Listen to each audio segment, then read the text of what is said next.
Hi, Paris Thalheimer here, and today I'm going to be doing a video on how to identify an American Standard Stratocaster.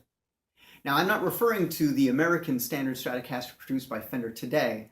I'm talking about the Fender Stratocaster, American Standard Stratocaster, which was produced from 1987 until 2000, and then replaced by the American Series Stratocaster. Now, I've been given the privilege of using my best friend's Stratocaster that he purchased brand new. This is 91 or 92 Stratocaster, depending on how you look at it. I haven't gotten in the inside, and there's going to be two videos. This is part one, and in part two, I'll go onto the inside of the guitar, which has some unique features all its own. Now, I'm going to say right from the beginning, two things. One, again, I'm not an expert, nor claim to be one. But I don't want to see people get robbed when they go to purchase a guitar. I want them to go in armed with valuable information to know what they're looking for. And two, this guitar is not bone stock. It has been altered in some ways. Not cosmetically, but as far as like personal tastes of the player. So having said that, let's get started and look at the various changes that Fender did to produce this guitar. First off, Fender got rid of the big old 70s headstock. They also changed the logo to this big silver logo with black outline. Has two string trees. The serial number will be an E or an N, and then numbers. Now, if you have an 87 or 88 Stratocaster, it can be an E4. Fender makes lots of logos. They had some left over, or an older neck, and so the guitar was put together and that serial number was placed on the headstock. It doesn't mean the guitar was made in '84. It means that serial number is an '84 serial number, but for a guitar that was produced in '87 or '88. Now, you should see this walnut opening here for the truss rod. The truss rod adjustment will be on this end. It's the biflex truss rod, and it should be walnut. If it is anything else, either black plastic, burned, I've seen that, or nothing at all, then it's not an American-made modern Stratocaster. It's either a fake, aftermarket. It's not an American Fender guitar neck. Now, some other changes that happened. Fender went to a 22 fret neck, and you can see it it hooks over the pick guard. So you have 22 medium jumbo frets, either black dot inlay for maple neck, or this kind of creamy white color for rosewood fretboards, which would be slab instead of the veneer that the 70s had. All parts should be white. The pickups should be flush magnets, flush pole pieces. These are Texas specials, so these are not original to the guitar. The bridge plate and the block would be a two-piece vibrato with this style of saddles, and what that is it's powdered metal, and it's put into a mold and then put under extreme pressure, and when they come out you get these really hard saddles, much better than the die-cast ones from the 70s. Another thing you should notice is that the neck plate should be a 4-bolt, and should say Fender with the same kind of logo in big letters in this diagonal, and should have the micro tilt adjustment at the base. Now, two things that happened. In about 1996, Fender made some changes, some physical appearance changes.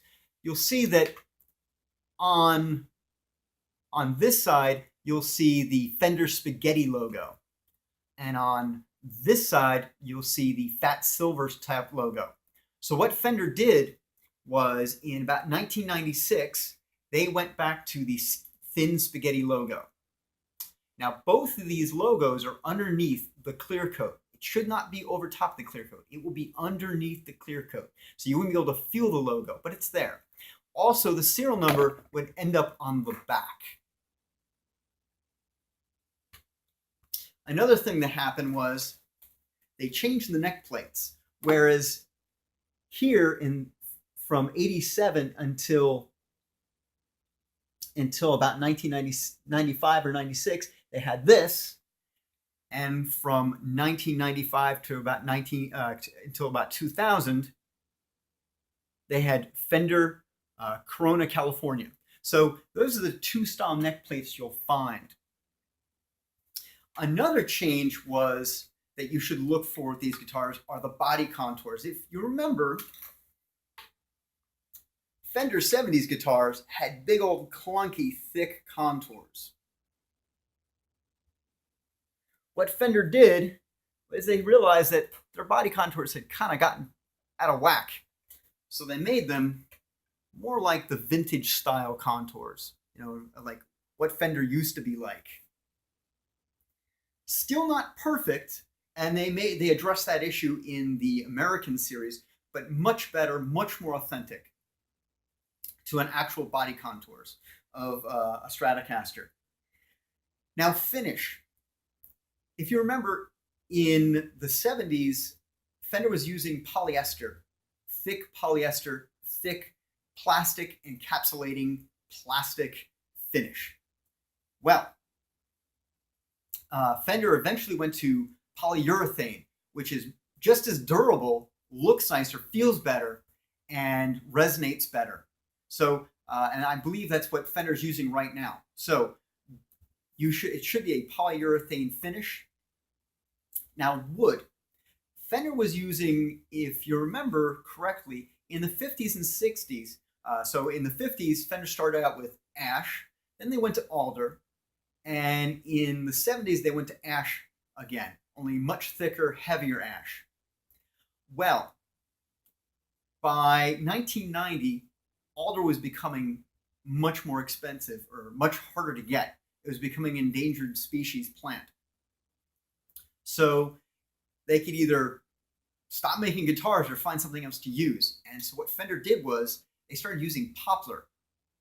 And from like 1990 until about 93 or 94, all Fender American guitars were made from poplar with a veneer top. And they did this for a couple reasons. The veneer top was for appearances as well as painting techniques. It just worked better. But so from 1990 until about 93 or 94, you're going to find all American Stratocasters made from poplar. And another thing happened with the sunburst. You notice this beautiful sunburst. Back here, you'll notice that it follows the contour right here. And you might think, well, that's kind of odd looking. Well, that's because this is a veneer. In here, in the center of the body, is going to be poplar. But on the outside, here and here, will either be alder or maple, like a maple flame top. So this is a veneer, a thin piece of wood on top of here. And if we were to paint this like, say, a traditional sunburst, you'd see the seam where that veneer is. So what Fender did was they painted this just like this to eliminate that seam.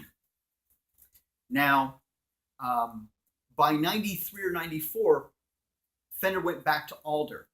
And I haven't seen any from that time period, but I would imagine that the sunbursts went back to the way they were originally before this, the standard sunburst. One last thing I want to cover was the strap buttons. So the vintage strap buttons, which are more like that, were replaced by these. And they're pretty good. They work really well.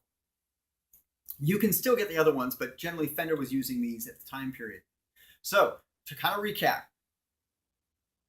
small headstock, walnut plug for the biflex truss rod, 2 string trees, smaller headstock, Fender tuning keys, 22 frets, white plastic parts, flush pickups, 2.2-piece vibrato system with powdered metal saddles. Oh, and one more thing I almost forgot.